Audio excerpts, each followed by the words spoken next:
Guys, for today's video guys, ay magluluto ako for lunch guys na meron tayong hipon dito guys na nilinis na natin, tinanggal natin yung ano dyan. And then nilagyan ko na to guys ng salt. And then meron tayong sibuyas and kamatis. At gagamit tayo ng itlog at gagamit tayo nito guys. Para maiba naman yung luto natin sa hipon guys. Yan, lagi na lang prito. Ngayon naman, igigisa naman natin dyan sa kamatis at sibuyas. Ayan guys, maglagay muna tayo dito ng konting salt. And then, maglagay tayo ng magic. Ayan, konti lang. And then, ilagay natin itong tatlong itlog.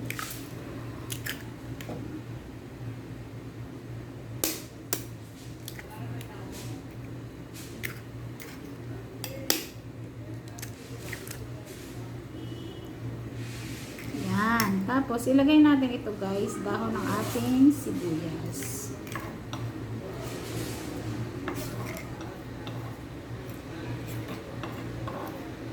Ayan guys, tapos batingin lang natin ganyan. Okay na yun guys.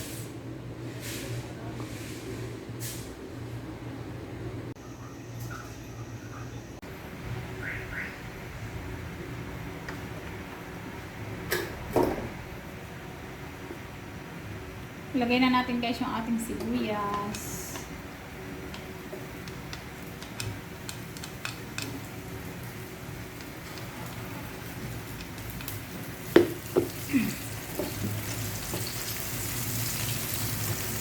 Ilagay natin guys si kamatis.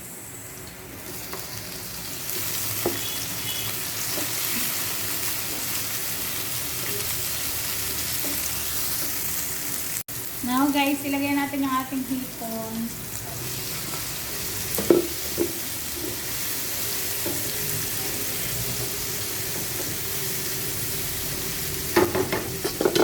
Takpan lang natin sandali guys. Now, ilagay na natin ito guys sa ating egg with spring onion.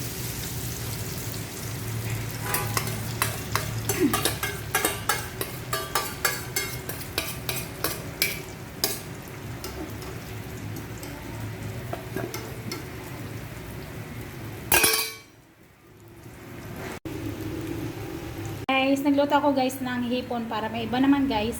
Ginisa ko yan sa bawang, sa sibuyas at saka kamatis. And then yung egg guys, nilagyan ko ng spring onion. Then binati-bati ko guys. And then ginisa ko na yan sa sibuyas, kamatis. Tapos yung hipon nilagay ko. At yan, nilagay na natin.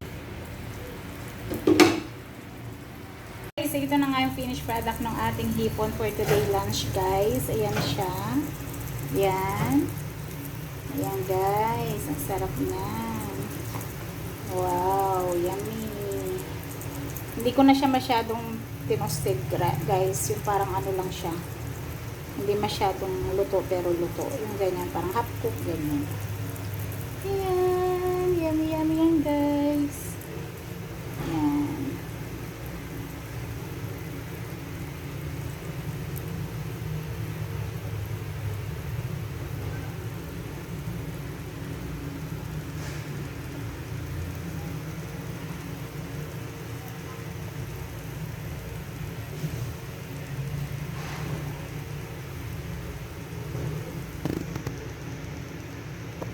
Sarap niyan guys, promise.